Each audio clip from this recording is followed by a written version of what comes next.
Hello, it's Matt and welcome to Collaboration Coach. In this video, I'm going to be reviewing Microsoft's Whiteboard app. And before we get started, just wanted to remind you that if you like these videos, please subscribe because I'm posting every week and your subscription really helps.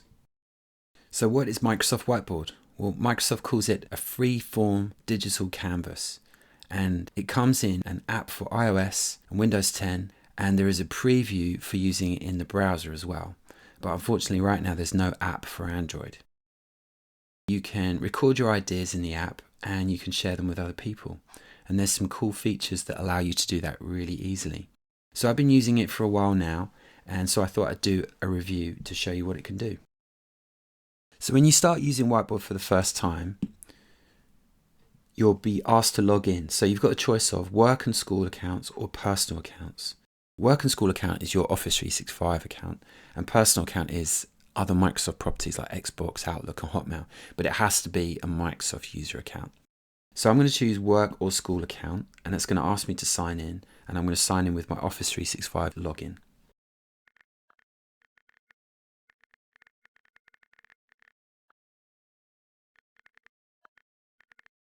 So once you've logged in, it throws you right into the canvas itself. So this space is where I can draw. Now I'm on the iOS app. I'm using an iPad Pro, the 12.9 inch version with an Apple Pencil. It's the 2017 version. With the Apple Pencil, I can just start writing. And you can see down the bottom here, I've got this toolbar, and I can choose one of the pens and write with the pencil. And I can switch colors with any of these other pens, and there's some fancy colors there. And then there's also a highlighter, which is the yellow one, which is slightly thicker than the others. And then there's an eraser, so I can erase everything I've done. So you don't get to control the weight or change the color of any of these pens. They're just stuck as they are, which seems to be fine so far. As well as the pen, there's a lot of finger control. So for example, I can use a pinch to zoom in and out. And there's a double tap that allows me to zoom to 100%, and then the next tap is like a God's eye view of the whole canvas in one go. So you've also got a ruler here, so if I just rub out this little bit, choose my ruler, you can move your ruler around with your fingers. So you take it with 2 fingers and you can spin it around to the degree that you want. If you want it absolutely straight, you choose 0 degrees, and then when you want to draw, you just run your pencil along the side of it, and then sometimes a bit tricky to get aligned, but then once you're happy you can just draw the next line and so on, and there you go, there's your line. You can keep the ruler on for later if you want to.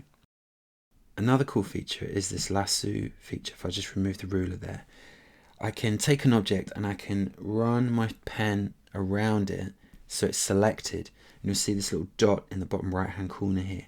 If I grab that with my pencil, I can actually tilt the object and I can make it larger and smaller by dragging it around. And you'll notice I've also got this toolbar pop up where I can copy, cut and delete. So if I take a copy of that, I can then press a finger and then do a paste, and now I've got a second copy of that object. And if I press on it with a finger, you'll see I've got the little dot back, and I can resize that one, and I can also move this guy around as well. So a finger tap selects it, and then a second finger moves it, and then I can cut or delete those objects.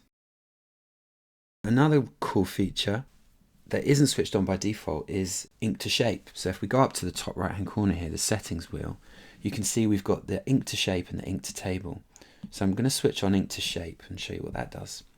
So it allows me to roughly draw the shape, and it will snap so it appears like a proper shape. So I'll select a pen and I'm going to draw a rectangle. You have to draw it all in one go, but as long as you kind of line it up, it will snap to a shape. And then we can draw the same here.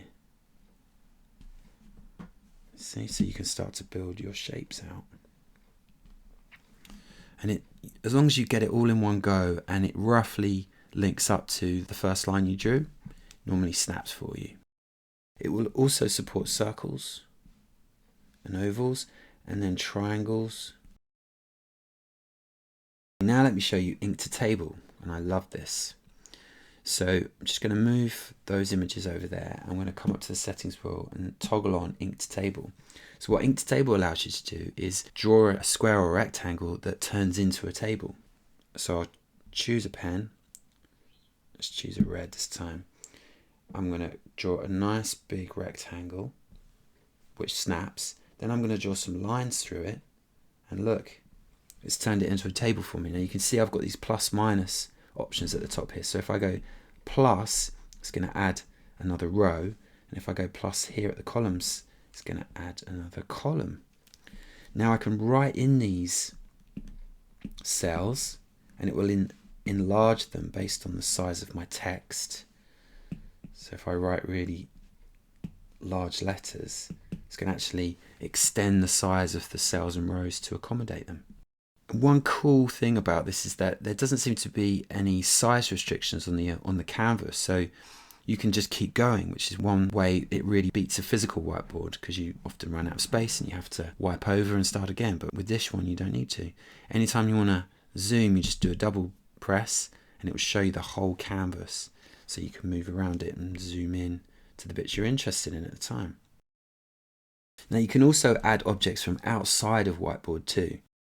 On the toolbar, if you press the plus button, you'll see you've got paste, image, camera and text note. So camera allows you to take a picture if you're using an iPad or a device with a camera. Text note is like a sticky note. Image is to paste in an image from outside. Whiteboard, and then paste is to paste whatever is in the clipboard. So let's start with text note. So this is a sticky note, like a post-it. So I can add some information on those. So let's go meeting. And you can see the note itself is selectable. So I can one tap with my finger, will select it, and I can move it around. I can use the little dot to increase the size. And then I've also got these options here, so I can edit again, which will take me back to edit mode. I can select and then copy, and then if I hold down and paste, I've got a second copy of my post-it. And then I can cut, I can delete, and I can change the color. You can also stack these objects together. So if you notice, when I move one post-it onto the other, I can stack that on top. Now it's a stack of post-its that I can select together and move around together. And if I want to unpack the stack, I just double tap and it will move it next to it. If your whiteboard gets cluttered with images, you can stack them all together, sort of tidy up the whiteboard for when you actually need to see the images. You can also bring in images from outside using the plus button and image. You can go to your own store of images, select them as objects, and then all the same options apply. You can move them around, you can stack them, select them, and move the stack around as well. So now, what if we want to share this canvas with somebody else? The whiteboard sharing is really simple. You come up to the blue button in the top right hand corner here, and when you press that, you're asked to type in a name. So you can just type the name of someone in your organization. I've got someone here called Megan. It will just suggest the names based on what you type. And then I select as many names as I like, and then I press invite. So what that then does is send an email to Megan, and she can then join the whiteboard session. So let's switch over to Megan's PC and see what she sees. So now I'm over at Megan's PC and I'm looking at Outlook here, and you can see that Megan has received an email from Matt, and it says Matt Monzo has shared a whiteboard, and you can see a little thumbnail of the whiteboard itself, like what's on it. And then all she needs to do is hit collaborate now. Now, because she's already got the Windows 10 app installed on this computer, it knows about the app, it just opens it straight up, prepares the whiteboard, and then she can go straight in and start collaborating. If the app isn't already installed on the computer, it will prompt you to do so. Now you can see in the top right hand corner now, I'm logged in as Megan, and there is a little which is my presence indicator, the Matt Monzo, it's my initials, but there would be a picture there if I had one. And so you can see who's collaborating.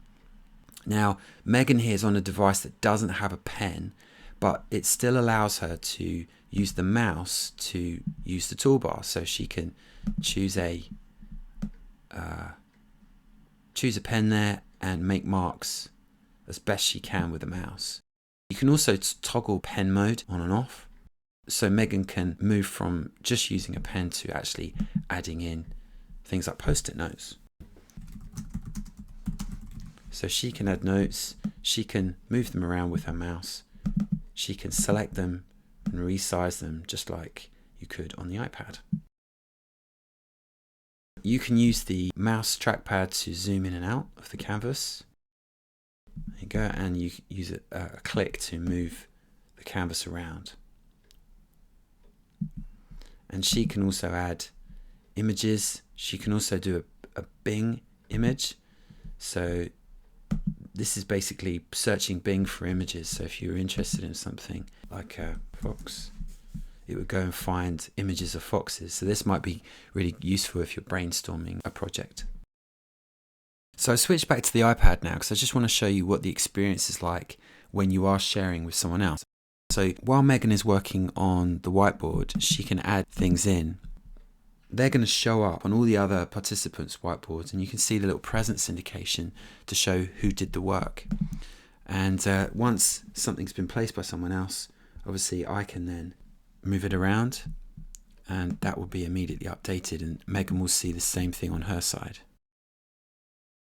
You've also got the option to share your whiteboard using something called a web link.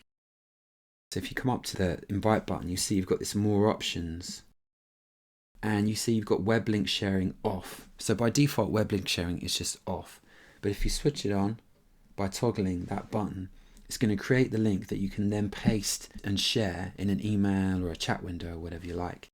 So right now, there is no sharing outside of your organization. So people who don't have an Office 365 user account in My Tenant won't be able to share and use this link. Apparently that's something that's going to come in the future. So all you need to do is copy that link and then paste it into an email.